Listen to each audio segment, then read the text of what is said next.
kasih Anda masih mendengarkan 102,8 Mesra FM. Mesranya musik dan informasi. Ya, assalamualaikum warahmatullahi wabarakatuh dan selamat pagi Insan Mesra. Alhamdulillah di hari ini, tepatnya di edisi siar kami hari Jumat tanggal 26 April bertepatan dengan 17 Syawal 1445 Hijriah. Kami hadir kembali membersama Insan Mesra semuanya di 102,8 Mesra FM, mesranya musik dan informasi untuk acara Dai Dialog Agama Islam. Bersama Pak Ustaz yang sudah hadir di depan saya saat ini, yaitu Ustaz Muhammad Rosidin BAMA ya. Beliau nanti akan menemani kita sampai pukul 11 siang hari nanti di acara Dai. Dan untuk materinya hari ini adalah syarat wajibnya sholat dan syarat sahnya sholat. Nah, itu sebenarnya materi ini sudah kita bahas Ustadz ya, tahun-tahun kemarin pernah dibahas, namun tidak ada salahnya ya kita ulang kembali. Siapa tahu ada yang baru saja mendengarkan kami dengan materi ini. Sekarang pukul 10 lewat 18 menit Insan Mesra nanti juga diundang untuk gabung di layanan kita 0853 953 50907 ya. Siapa tahu ada yang ingin bertanya seputar apa yang kita bahas hari ini, dan di luar materi juga boleh Ustadz ya. Iya, baik, kita efisienkan waktu kita mencoba menyapa beliau. Assalamualaikum Ustadz. Waalaikumsalam warahmatullahi wabarakatuh. Iya, apa kabar ini Ustadz? Alhamdulillah rabbil alamin. Insyaallah baik-baik saja. Alhamdulillah ya. Dan kita juga berharap mudah-mudahan pendengar kita semuanya tetap dalam kondisi prima, sehat walafiat, termasuk pendengar kita yang ada di Wamena Ustadz. Iya, iya, di Wamena itu. Di Wamena ya.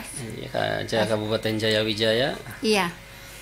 Ada siapa ini Ustadz? Sabarudin. Sabarudin. Iya. Oh iya. Selamat bergabung Pak Iya. Sabarudin yang ada di Wamena sana ya. Mendengarkan kita di acara ini. Silahkan Ustadz dengan materi kita.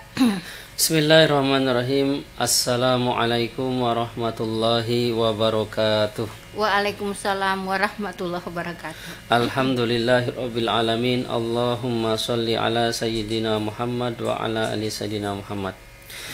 Insan Mesra dimanapun berada, segala puji hanya bagi Allah Subhanahu wa Ta'ala. Salawat dan salamnya tetap tercurahkan kepada makhluk ataupun orang yang paling tinggi jabatannya, paling tinggi pangkatnya, paling tinggi gelarnya, yaitu Nabi kita Nabi Muhammad Sallallahu Alaihi Wasallam.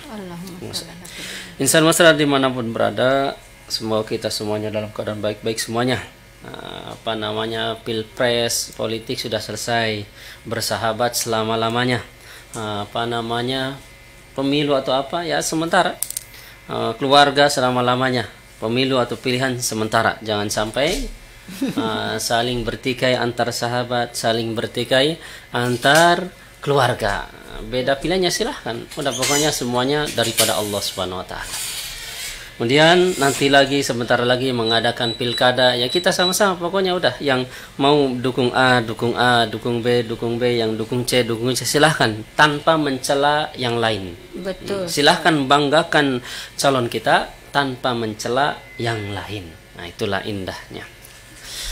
Hadirin Insan Mesra dimanapun berada, kita akan melanjutkan pembahasannya. Kalau tidak salah sesuai urutannya, itu masuk ke syarat wajibnya sholat atau syarat sahnya sholat. Karena kemarin kami lihat di YouTube, lihat mana yang paling terakhir. Cuma saya lama lihat setelah diruntun, kalau nggak salah ketika setelah Isra Mi'raj itu pembahasannya tentang kesunahan sebelum azan, kemudian kesunahan di antara azan dan iqamat. Iya. Berarti kalau setelah itu, kalau sesuai urutan babnya, nggak tahu ini sudah atau belum, karena dilihat-lihat kami di YouTube-nya, YouTube Riyadul Mesra nggak ketemu. Maka kalau setelahnya itu berarti syarat wajibnya sholat atau iya, syarat sahnya sholat. Andaikan ternyata sudah Insan Mesra dimanapun ada, ya tidak ada salahnya. Betul sekali. Tidak salah.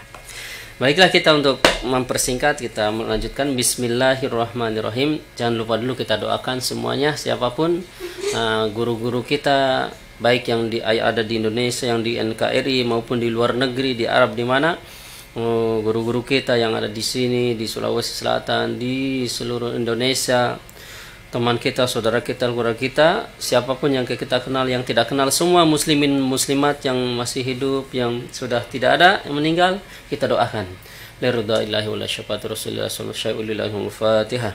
A'udzu billahi minasyaitonir rajim. Bismillahirrahmanirrahim. Alhamdulillahirabbil alamin. Arrahmanirrahim. Maliki yaumiddin. Iyyaka na'budu wa iyyaka nasta'in. Ihdinas siratal mustaqim. Siratal ladzina an'amta 'alaihim ghairil maghdubi 'alaihim waladdallin. Amin. Bismillahirrahmanirrahim. Syurutu wujubis sholati.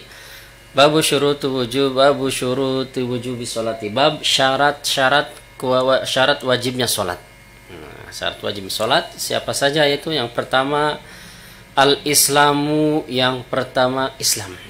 Maka kalau dia bukan Islam tidak wajib sholat. Fala tajibu alal kafir al asli wala qada alaihi idza aslama.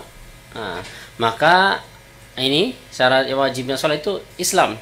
Yang di secara global aja dulu Islam, yang kedua balik, yang ketiga yang selanjutnya itu adalah berakal.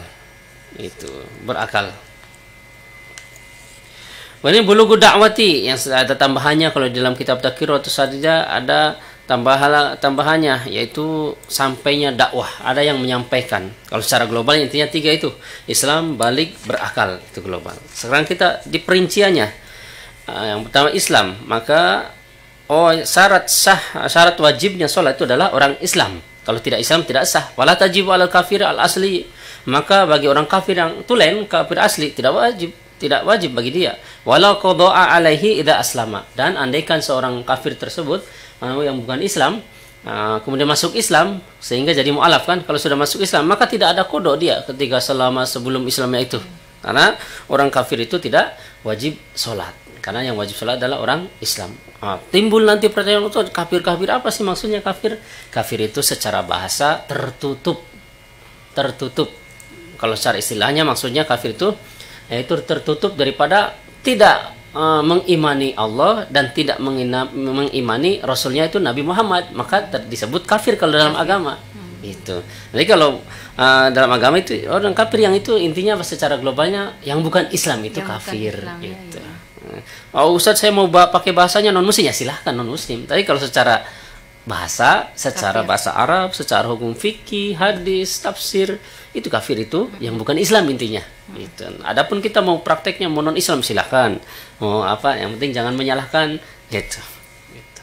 Wa amal murtaddu fayajibu alaihi al-qada'u ma tarakahu atna ariddatihi idza raja'a ila Islam. Nah, sebaliknya kalau orang murtad, nah, tadi kan kalau orang kafir kemudian masuk Islam, selama kafir maksud selama tidak Islam, entah sebelum meninggal masuk Islam ataupun setahun lagi meninggal, ataupun umurnya sudah berapa puluh tahun baru masuk Islam, itu yang ke belakangnya itu tidak perlu dikodok karena memang dia asli bawaannya memang asal muasalnya tadinya orang kafir. Artinya seandainya misalkan dia di umur 40 tahun mu'alaf, otomatis 39 tahun yang lalu itu dia tidak perlu mengkodok. Tidak usah dikodok. Karena al-Islamu yahdimu ma qablahu. Islam itu dengan masuknya Islam Indonesia itu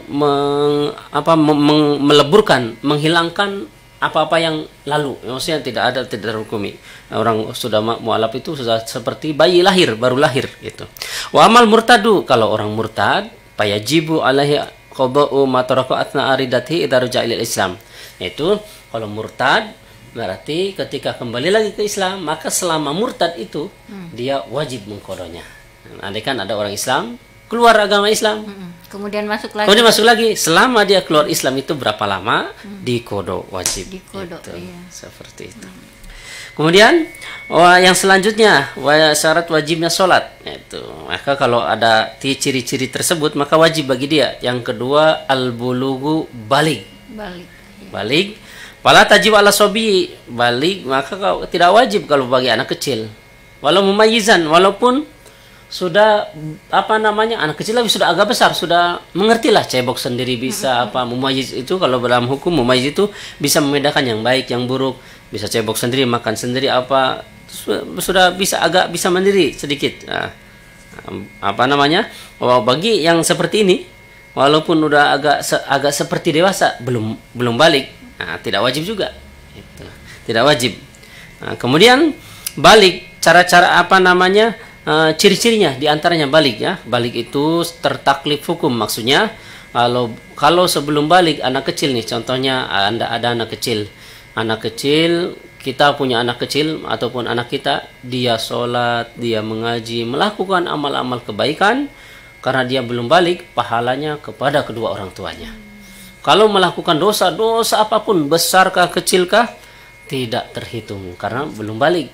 Tapi kalau sudah balik anak tersebut, maka dosa ditanggung sendiri. Tapi kalau melakukan amal kebaikan, ibadah apapun itu, kepada dia juga dapat, kepada kedua orang tuanya juga dapat. Maka para orang tua dimanapun berada, jangan bosan-bosannya, sedini mungkin kita ajarkan anak-anak kita, supaya apa?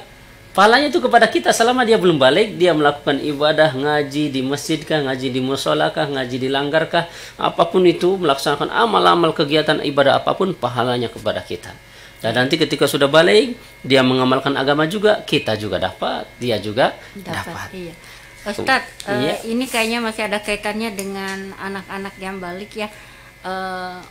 Pernah ada kejadian di masjid saya, kebetulan masjid saya di belakang itu rada-rada sepi. Iya. Masuk waktu sholat maghrib, tidak ada orang dewasa yang azan di situ. Akhirnya anak tersebut azan, meskipun sebenarnya anak itu belum balik, tapi dia dengan inisiatif sendiri dia pergi azan. Setelah itu ada bapak-bapak, bukan bapak-bapak, jemaah perempuan. Iya. Yang datang sambil menunggu ini ada imam atau enggak ini, ternyata tidak ada orang dewasa laki-laki yang bisa menjadi imam di sana. Otomatis anak itu yang menjadi imam. Meskipun dia itu belum baik, tapi pelafalan ini bacaannya Ustadz sudah lumayan bagus. Bagaimana nih Ustadz? Jadi itu masuknya ke bab tentang syarat-syarat imam. Bagus juga ini pertanyaan. Jadi pertanyaannya, di satu masjid pernah terjadi Umi di dekat rumahnya masjid, tidak ada yang azan, mungkin orang-orangnya pada kemana atau sibuk, sehingga ada yang anak kecil, enggak terlalu besar juga, enggak terlalu kecil juga ya. Anak itu kelas 6. Kelas 6. Terus azan, akhirnya azan lah karena enggak ada orang. Terus lama ditunggu-tunggu enggak ada orang juga, akhirnya dia aja yang sudah jadi imam. Bagaimana secara hukum? Intinya anak kecil sahkah menjadi imam? Sahkah azan? Kemarin kalau bab azan sudah disinggung, di bab azan bisa di-scroll Bapak Ibu insan Masra dimanapun berada. Azannya seorang anak kecil sah. Anak kecil walaupun belum balik murahik ataupun mumayyiz, maka sah. Kemudian imamnya seorang anak kecil pun juga sah. Nanti kalau syarat-syarat imam nanti kami utarakan di bab tentang perimaman nanti di depan. Tapi ya, ini enggak memakai dalil, cuma kami ingat di babnya dan kami ingat hukumnya. Kalau umpama konteks Arabnya, konteks dalilnya mau diutarakan nanti di bab imam. Tapi secara hukum sah Bapak Ibu ya, anak kecil jadi imam. Andaikan kita punya anak, bapaknya enggak ada, meskipun belum balik. Meskipun belum balik sah. Sayyidina Anas bin Malik di kitab Nihayatul Zain, di kitab I'anatul Talibin, di kitab Fathul Mu'in itu dijelaskan tentang imam. Jadi anak kecil pun boleh sah mengesahkan untuk menjadi imam. Tapi andaikan ada yang dewasa dulu. Tapi kalau nggak ada itu pun sah. Tapi andaikan ada orang dewasa, bacaannya nggak bagus, justru lebih pas anak kecil yang afdal jadi imam. Seperti itu. Dilanjut atau ada pertanyaan? Ustaz, ini sepertinya ada sudah gabung. Pertama ada saudara kita Eda Andista Putri di Mangkosok, terima kasih sudah hadir. Kemudian Bunda Saifir Saira di Cempai juga terima kasih sudah hadir. Assalamualaikum. Waalaikumsalam. Selanjutnya ada Bunda Herawati Hera juga sudah bergabung, terima kasih hadir Pak Ustadz. Kemudian Ibu Hajarana Umar, Bismillah, Assalamualaikum, tabi izin menyimak, terima kasih.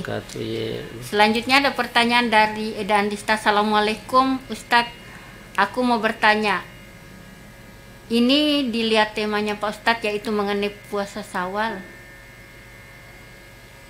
Puasa Syawal, apakah puasa Syawal sah bila bolong-bolong Pak Ustadz? Maksudnya misalkan hari ini puasa, besok tidak lagi karena ada halangan. Tolong penjelasannya Pak Ustadz. Iya. Ya. Selanjutnya ada Lawanda, Assalamualaikum, izin menyimak, silahkan disimak acara ini. Ya, tadi pertanyaannya masalah ini Pak Ustadz. Ya. Puasa Syawal, Puasa apakah Syawal, bisa ya. bolong-bolong? Ya, kemarin tentang temanya tentang puasa Syawal sudah disinggung, tapi tidak apa-apa kita utarakan lagi bahwasanya puasa Syawal sunnahnya wal afdoliyatu mutawaliyatun, yaitu afdolnya puasa Syawal estafet berturut-turut setelah Idul Fitri. Andaikan hari ini Idul Fitri, besok sudah mulai sampai hari ke-7 Syawal, berarti 6 hari. Tapi wal mutafarriqatu wal munfasilatu, ya boleh juga, yaitu dilakukannya di jeda, ada jeda-jedanya, sehari puasa, sehari enggak, sehari puasa, sehari enggak, ataupun ambil pertengahannya aja, ataupun ambil akhirnya aja, sah, boleh. Ya, itu jawaban Pak Ustadz untuk Edan Dista. Selanjutnya saya terima telepon yang masuk. Halo. Putus. Diulang kembali Bu Handayani ya, diulang kembali. Ya. Jadi untuk baik, saya terima. Halo. Halo, Assalamualaikum warahmatullahi wabarakatuh. Waalaikumsalam warahmatullahi wabarakatuh, Waji. Assalamualaikum Pak Ustaz. Waalaikumsalam warahmatullahi wabarakatuh, Waji. Saya belum haji Pak Ustaz. Iya, semoga. Tapi amin. Mudah-mudahan Pak Ustaz supaya saya Amin. terpindah ke sana. Iya, amin, Pak Haji, amin. Apa namanya, yang saya mau tanyakan karena masalah salat itu kalau salat subuh Pak Ustaz.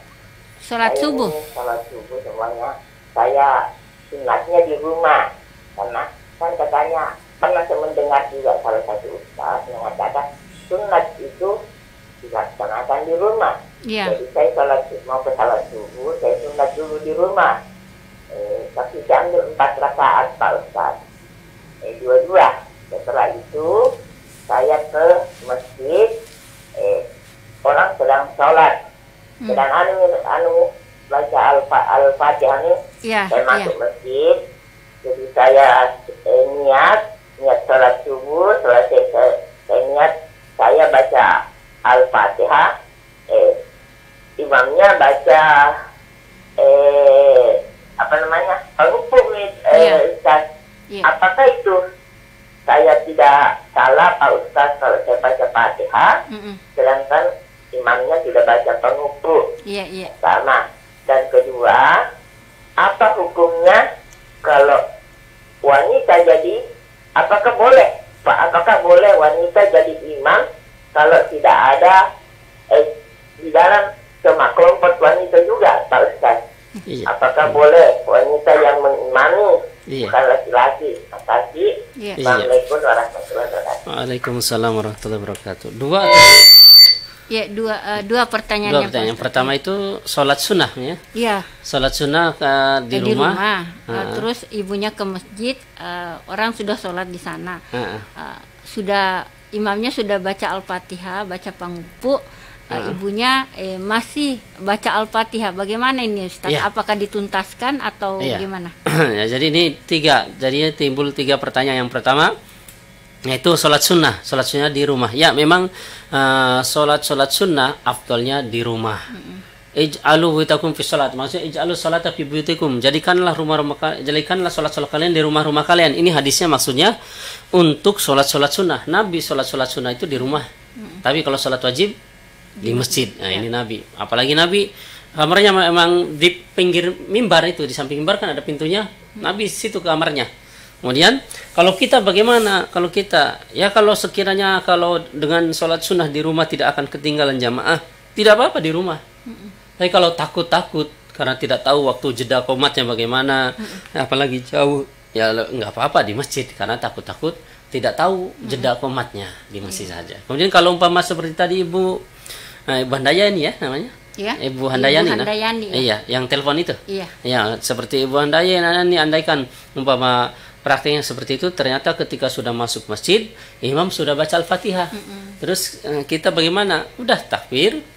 Kemudian kalau sudah waladhdallin imam, ya kita baca amin setelah itu, karena tempatnya makmum kalau baca Al-Fatihah ketika imam sudah Al-Fatihah waladhdallin amin, di situ kita sebagai makmum baru baca Al-Fatihah. sampai selesaikan. Sebentar Ustadz. Iya. Nanti setelah waladhdallin amin baru Kita makmum sebagai makmum baca Al-Fatihah. Itu artinya. Tapi umpama pas sholat tarawih, kadang imam cepat, bagaimana bacaannya? Takut ketinggalan Al-Fatihahnya, maka boleh baca Al-Fatihahnya bareng. Imam baca Al-Fatihah, kita baca Al-Fatihah. Kita ikut di belakangnya.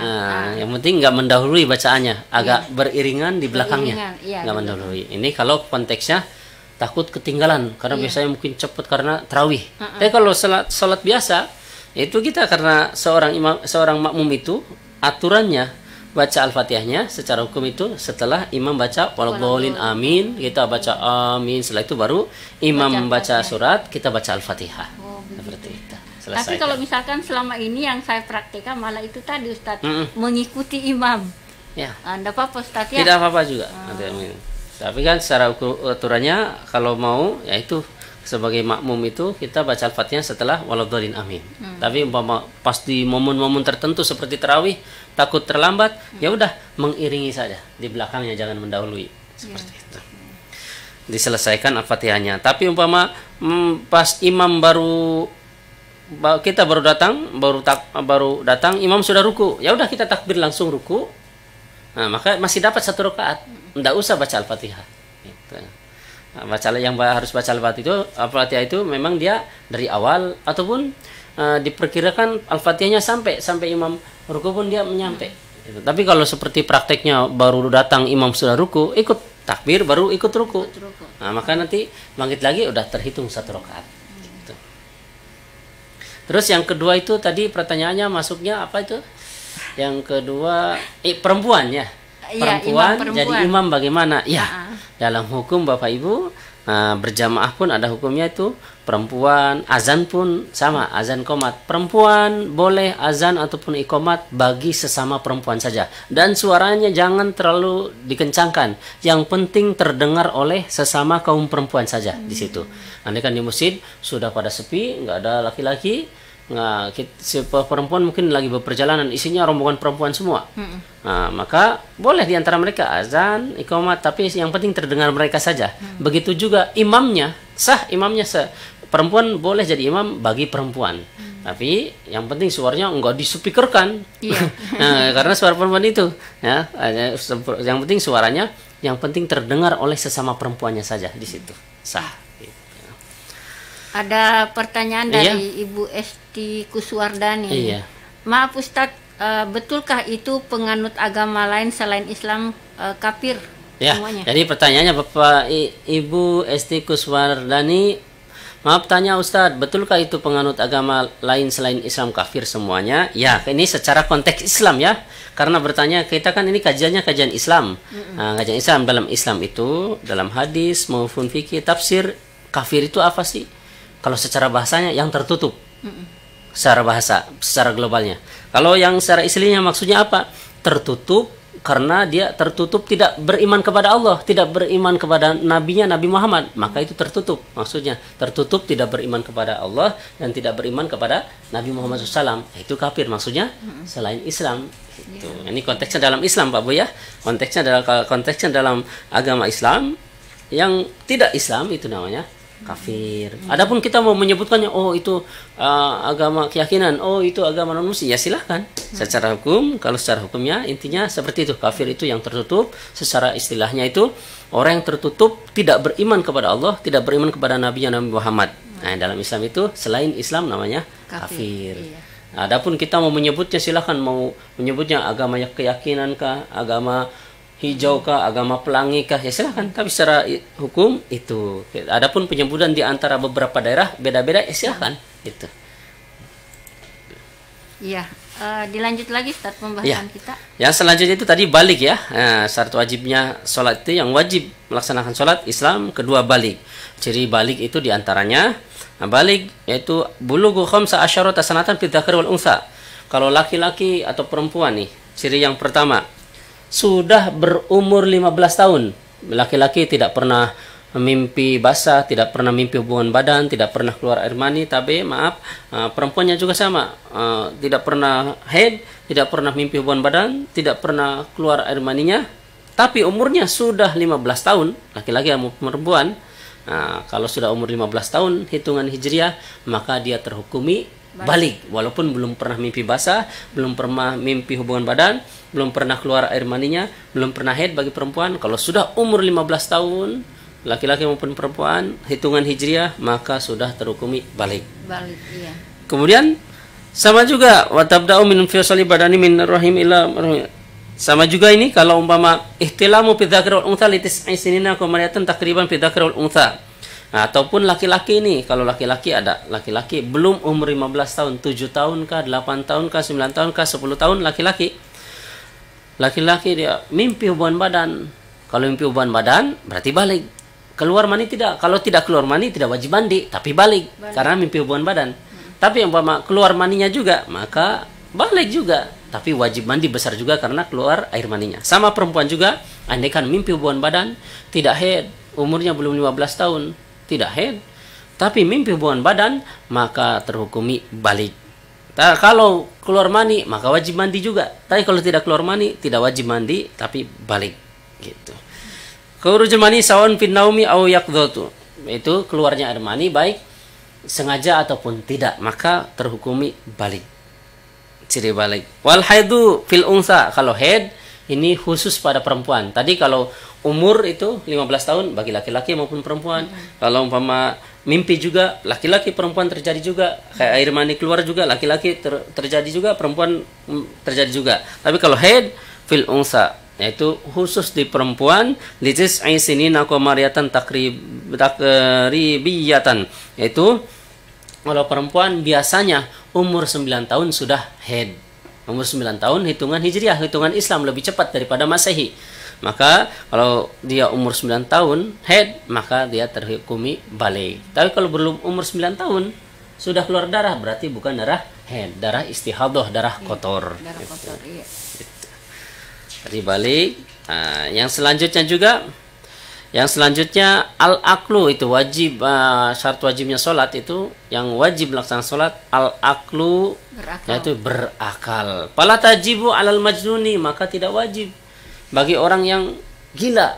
Tidak wajib bagi orang gila. Nah, orang gila, orang ayan, epilepsi dan sejenisnya. Tapi ada hukum tertentu bagi orang yang ayan, hilang akalnya.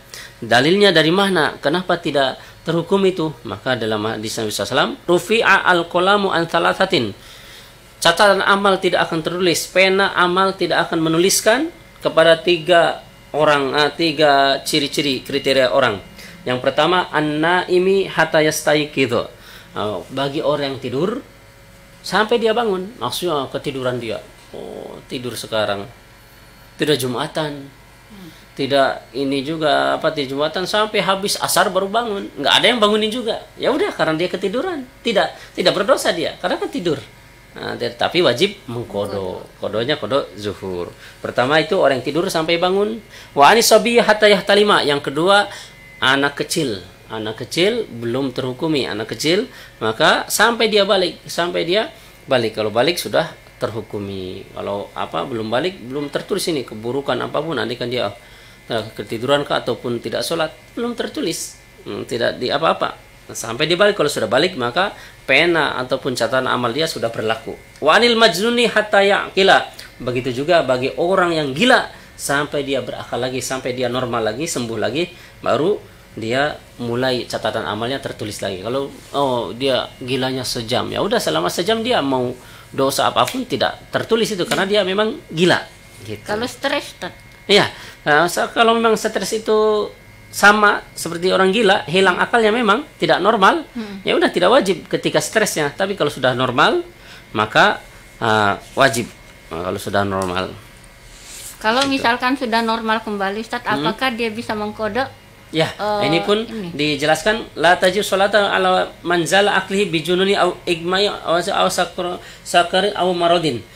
Itu tidak wajib sholat bagi orang yang hilang akalnya, baik karena gila ataupun ayan, epilepsi ataupun bahasa Bugisnya sisi manukang, ataupun mabuk ataupun sakit. Maksudnya apa?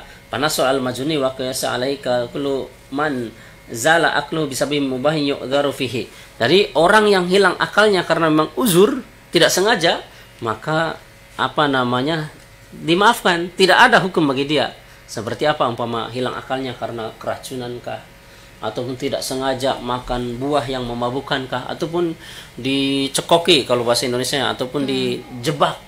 Nah, padahal itu minuman keras. Ini minum ini Coca-Cola, ataupun ini minum ini, padahal itu minum keras. Akhirnya mabuk. Kan hilang akalnya. Ya tidak sadar, dia tidak sholat tidak mengapa. Nah, Tapi tidak perlu mengkodok. tidak perlu mengkod wasan qala zamanu dzalika ta'ala illa idza jalat hadhil asbab qad baqiya minal waqti daruri qadru zamani takbiratul aktarat. Tapi umpama ketika sudah sadarnya ada waktu, gambarnya sudah sadar masih ada waktu sholat, sekiranya dia bisa berwudu, bisa kencing, bisa berwudu, bisa melaksanakan sholat, ya udah dikodok.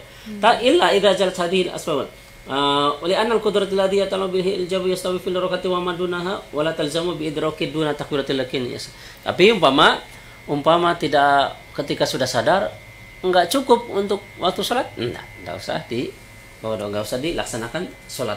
Wa ma inzal aqlu bi muharram kaman syariba al muskiri aw tanawali dawa'u min ghairi hajati fazal aqlu wajib alaihi qada idza afaqa li annahu zal aqlihi bi muharramin falam yasqatu anhu al fard. Itu umpama kalau hilang akalnya, kalau mabuknya ataupun hilang akalnya dengan sesuatu yang haram, seperti sengaja minum arak, sengaja minum opium sejenis mirasantika, kalau dalam lagu Roma Irama, mirasantika, minuman keras, narkotika apa dan sejenisnya yang memabukkan, sengaja kita itu dikonsumsi sehingga hilang akalnya, tidak sadar waktu sholat, tinggal sampai habis. Ini bagi orang tersebut wajib mengkodok. Kalau tadi kan tidak sengaja tidak wajib mengkodok, tapi kalau yang sengaja, ini dosa juga karena dia mengkonsumsi yang haram, nanti juga harus mengkodok. Tapi kalau yang tidak sengaja, karena memang kan dia uzur, memang tidak sengaja, apalagi kalau dijebak orang, nah tidak mengapa, itu tidak kodok, itu yang hilang akalnya. Ada yang pertanyaan di kolom komentar, tidak ada? Tidak ada, Ustaz. Ya. Kemudian yang selanjutnya kalau secara globalnya itu 3. Yaitu secara globalnya 3, Islam, balik, berakal. Tapi dalam kitab Taqriratus Sadidah ada tambahan lagi yang ketiga, bulugu da'wati, sampainya orang yang berdakwah, yang ngasih tahu tentang hukumnya sholat. Ya. Andaikan ada suku pedalaman, ataupun di suku Papua, ataupun di suku mana ini, di suku Jambi yang orang-orang apa, yang suku pedalaman, kan itu mereka memang nggak tahu hukum agama, hukum apa ya, karena nggak ada yang menyampaikan ke sana. Maka tidak wajib bagi dia. Tapi kalau ada yang menyampaikan dakwah ke sana tentang hukum-hukum agama, tentang kewajiban sholat, lalu dia tidak ini, maka itu yang berdosa.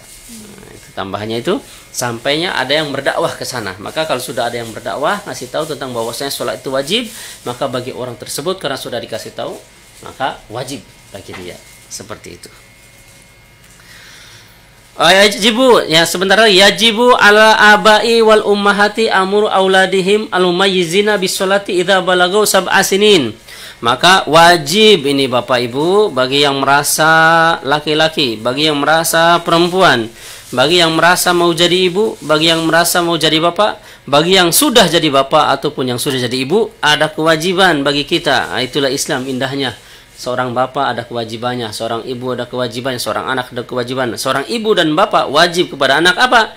Wajibnya amuru auladihim al-mumayyizina bisolati idza balagu sab'a sinin. Wajib mengajarkan, wajib memerintahkan untuk disuruh sholat anak-anaknya ketika sudah umurnya 7 tahun anak kita.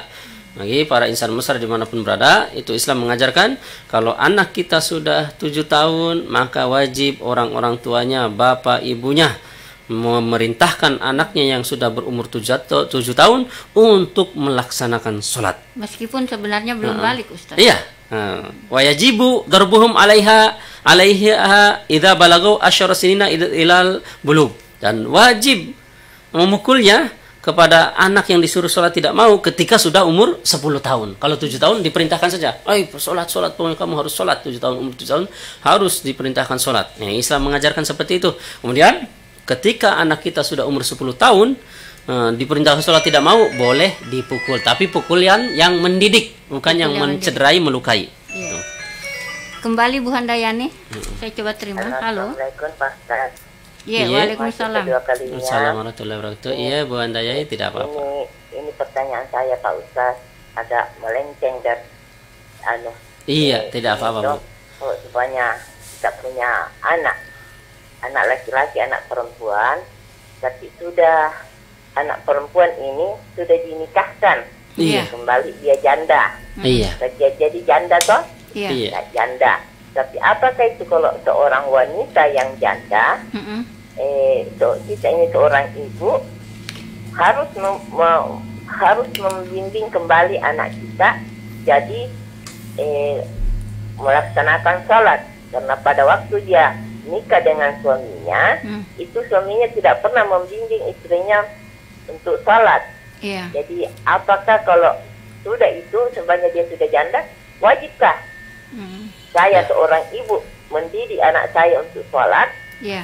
Ya, tuh apakah kembali kan sudah lepas tanggung jawab ibu karena sudah dinikahkan. Iya. Tapi apakah wajib seorang ibu dan seorang bapak Iya. membimbing anaknya untuk sholat kembali? Iya. Itu pertanyaan saya, Pak Ustaz. Terima kasih. Iya. Assalamualaikum warahmatullahi wabarakatuh. Waalaikumsalam warahmatullahi wabarakatuh. Ya, Bu Handayani, terima kasih ya. Intinya ada seorang ibu atau punya anak perempuan sudah dinikahkan, ternyata ketika sudah menikah suaminya tidak mengajarkan agama, tidak mengajarkan sholat.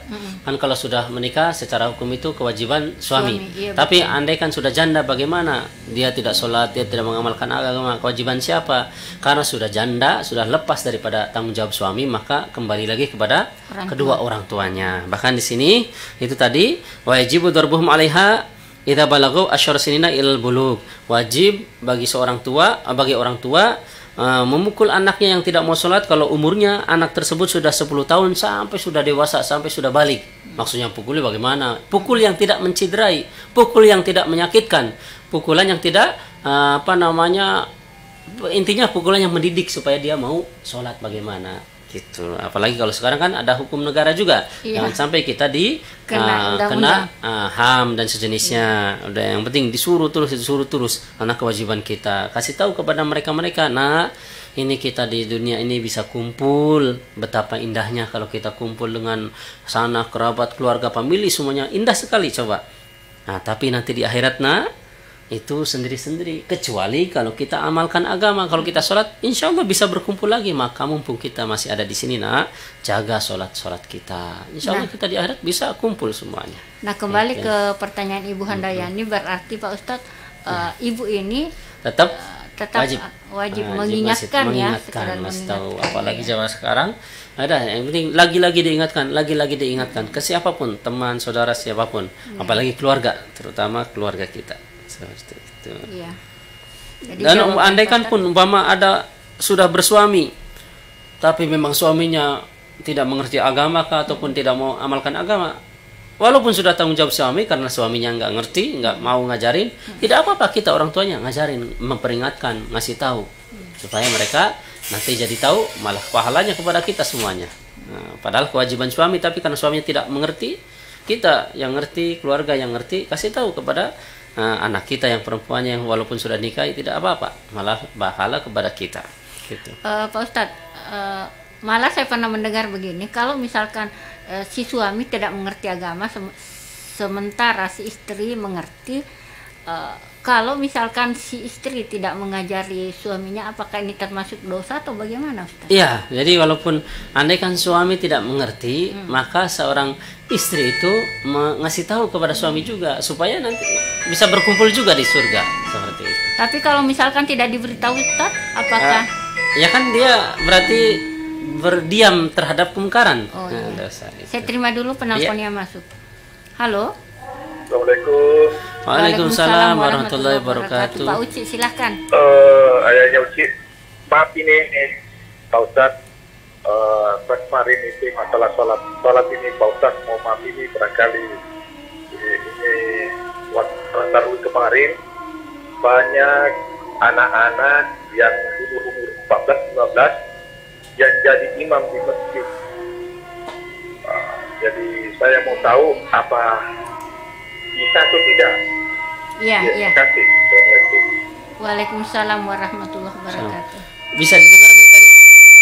Kalau saya tidak terlalu terdengar, Iya. mungkin Umi bisa dengar. Sebenarnya ini tadi pertanyaannya sama dengan pertanyaan saya, Pak Ustadz. Iya. Ini banyak yang terjadi anak-anak yang umur 15-16 tahun jadi imam? Iya. Itu pertanyaannya tadi Pak Uci yang saya tangkap. Iya. Karena juga berisi dari ribut. Oh iya. Gimana nih? Iya, secara hukum Bapak Ibu, seorang anak itu walaupun belum balik, sah hukumnya menjadi imam. Nah, sah hukumnya Sayyidina Anas bin Malik menjadi imam waktu itu masih kecil. Jadi imam sahabat-sahabat yang besar. Nah, itu nanti di bab perimaman, bab tentang imam nanti kami akan singgung. Tapi itu kalau nanti di bab imam dalil-dalilnya kami utarakan. Tapi sekarang cuma secara lisan langsung saja. Jadi sah walaupun anak kecil. Tapi andai kan ada yang dewasa fasih, maka yang dewasa dulu. Tapi kalau yang dewasa tidak fasih, sementara ini anak ini fasih, lebih afdal yang fasih walaupun anak kecil. Seperti itu. Sah. Artinya meskipun sebenarnya anaknya belum balik tapi dia sudah fasih, enggak apa-apa jadi imam, Ustaz, iya, ya. Iya. Apa-apa. Saya rasa itu tadi yang saya tangkap dari pertanyaannya Pak Uci, soalnya ada juga ribut dari belakang ini. Selanjutnya ada pertanyaan dari Ibu Atika. Makasih Pak Uci di Pasar Lakesi. Selanjutnya Ibu Atika, Assalamualaikum, mau bertanya Ustadz, apakah sama penyebutan astagfirullah dan astagfirullah? Astagfirullah. Ada yang pernah menegur saya kalau orang Islam tidak boleh menyebut astagfirullah, hanya non Muslim, hanya yang bisa katanya sebut Islam itu. Kalau orang Islam itu penyebutannya astagfirullah. Mana yang benar? Ya, jadi Bapak Ibu, astagfirullah itu artinya astagfirullah, ampuni saya ya Allah. Itu intinya kalau bahasa enaknya itu ampuni ya Allah, maksudnya ampuni saya ya Allah. Itu astagfirullah. Astagfirullah, ampuni saya ya Allah. Kalau astaga, nah itu kan bahasa Indonesia. Astaga itu kayak astaga itu kayak apa ya? Enggak ada artinya Ustaz kalau bahasa Indonesia itu. Kalau sinonimnya apa ya itu? Astaga itu kayak sesuatu yang tidak diinginkan atau apa itu? Astaga, jangan seperti itu. Astaga, nggak boleh. Apa kalau afdalnya itu astagfirullahaladzim. Astagfirullah itu artinya ya Allah ampuni kesalahan saya, ampuni dosa saya. Astagfirullah lebih sempurna. Tapi kalau ucapan astaga saja ya tidak apa-apa, cuma tidak dapat pahala. Kalau mau dapat pahala astagfirullah, karena ada ucapan Allahnya itu. Ya Allah ampuni saya. Karena memang tidak ada artinya. Iya, astaga kan bahasa Indonesia itu astaga. Apalagi ditambah lagi nama hewan. Biasanya kan kalau anak muda astaga naga. Astaga naga ya, itu kayak sambil main-main gitu. Tapi kalau astagfirullah jadi tetap penyebutan astagfirullah itu tidak ada ya, yang ada itu astagfirullah. Astagfirullah gitu. Adapun orang salah ucap mungkin tapi maksudnya astagfirullah tapi menyebutnya astagfirullah mungkin karena belum bisa, tetap tetap berpahala juga. Iya. Nah Ustadz, untuk pembahasan kita hari ini salat dan syarat sahnya salat masih berlanjut. Iya, ini syarat wajibnya sudah sah. Berarti kalau mau lanjut besok-besok syarat sahnya sholat. Syarat sahnya sholat ya, karena hari ini sepertinya kita sudah mentok di jam 10.59 ya. Ini juga satu hadis lagi kami utarakan tentang dalilnya itu. Dalilnya tentang kita diperintahkan anak-anak kita untuk supaya sholat. Dalilnya yaitu Nabi SAW bersabda, muru, perintahkanlah oleh kalian auladakum, anak-anak kalian bis sholati, untuk melaksanakan sholat. Wahum abna'u sab'i sinina, ketika umur anak kalian sudah umur 7 tahun. Wadribuhum, dan kalian pukullah anak-anak kalian aliha, kalau mereka meninggalkan sholat. Wahum abna'u asyrin, kalau mereka umurnya sudah 10 tahun. Jadi kalau umur 10 tahun nggak mau juga melaksanakan sholat, pukul. Maksudnya pukul yang mendidik. Jangan sampai pukul yang membahayakan, menciderai. Wafariku bainahum fil madoji, dan pisahkan ranjangnya, pisahkan tempat tidurnya dari orang-orang tuanya. Karena kan kalau sudah agak besar ngerti apa dan jenisnya.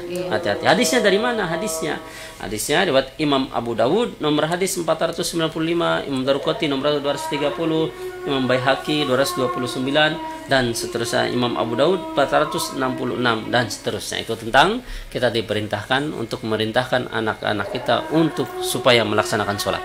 Ini Ustadz, masih ada pertanyaan yang masuk di Facebook ini.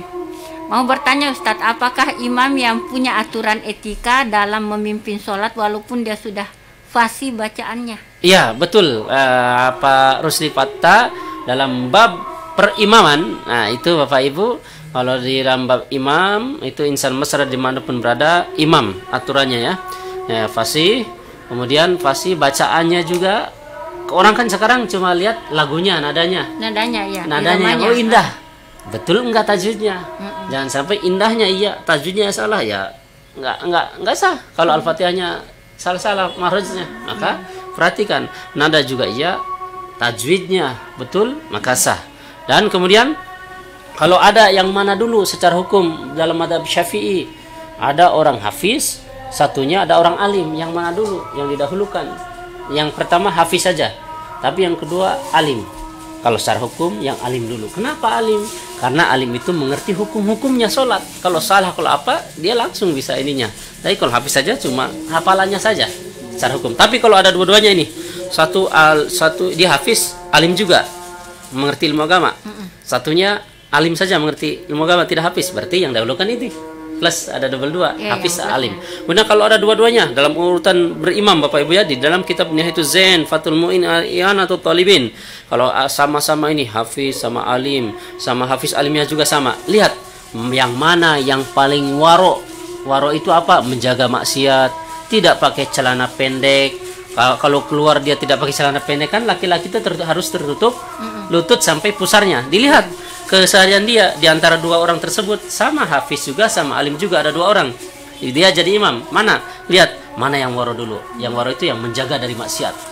Nah, itu kalau satunya tertutup, sering tertutup, maksudnya tertutup terus lututnya sampai pusarnya. Yang satunya pakai celana pendek, yang celana pendek di belakang kan nanti. Nah, duluan. Terus sama-sama nih, kalau umpama sama-sama waro, sama-sama baik. Nah, dilihat di antara mereka mana yang paling pakai pakaian Islami. Sama-sama pakaian Islami, andaikan satu pakai satu pakai batik, satu pakai koko, dahulukan yang pakai koko. Sama-sama alimnya, sama-sama hafiznya, sama-sama pakaian Islami, satu pakai pakaian biasa, satu pakai full sunnah duluannya. Itu secara urutannya. Sama-sama full sunnah, sama-sama waro, sama-sama menjaga maksiat. Mana yang paling ganteng duluan? Sama-sama gantengnya juga sama. Mana yang istri yang lebih cantik di antara mereka? Artinya ada etika juga. Ada etikanya, ada badamnya. Terus sama-sama istrinya cantik juga. Oh, kok bisa lihat cantik, Ustaz? Ya, maksudnya jamaah yang perempuan lihat yang mana. Masa kita laki-laki yang suruh lihat kecantikannya istri orang? Bukan. Kemudian sama-sama istri cantik juga. Andaikan istrinya, mana yang istrinya lebih daripada satu. Nah, itu aturannya. Oh, satunya cantik juga, satunya ganteng juga, ini sama-sama. Tapi yang satu istrinya lebih daripada satu, dahulukan yang lebih daripada satu. Terus sama-sama ini, mana yang lebih duluan daripada dia hijrah, mana yang lebih duluan dia taat, mana yang lebih duluan dia pesantrennya, mana yang lebih duluan dia selesai pesantrennya, dahulukan. Nah, itu aturannya panjang, nanti itu secara globalnya. Nah, itu nanti di bab berjamaah nanti dibahas. Kalau di Masjid Istiqlal sudah sampai itu bab tentang berjamaah, tentang imam, itu aturannya. Itu. Maka kita andaikan kita merasa tahu diri lah, oh saya ini kan kadang ada orang yang mau menonjolkan diri.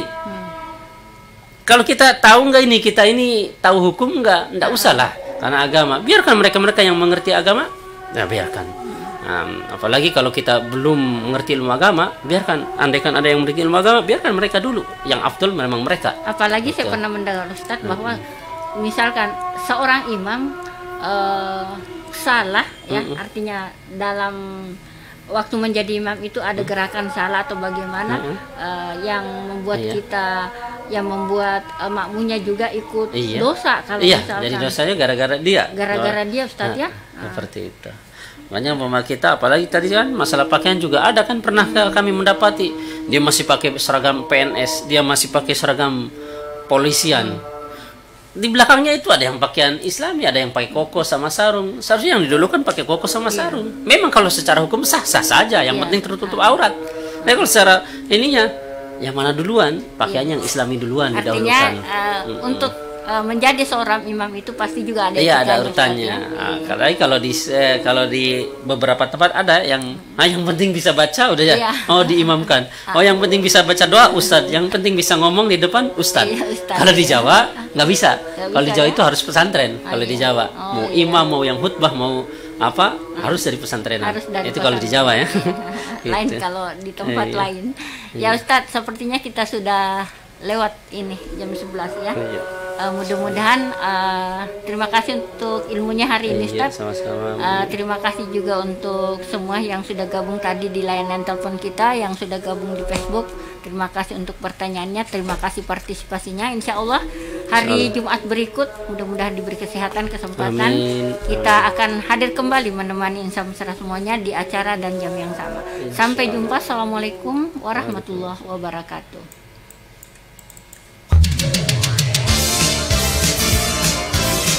Terima kasih Anda masih mendengarkan 102,8 Mesra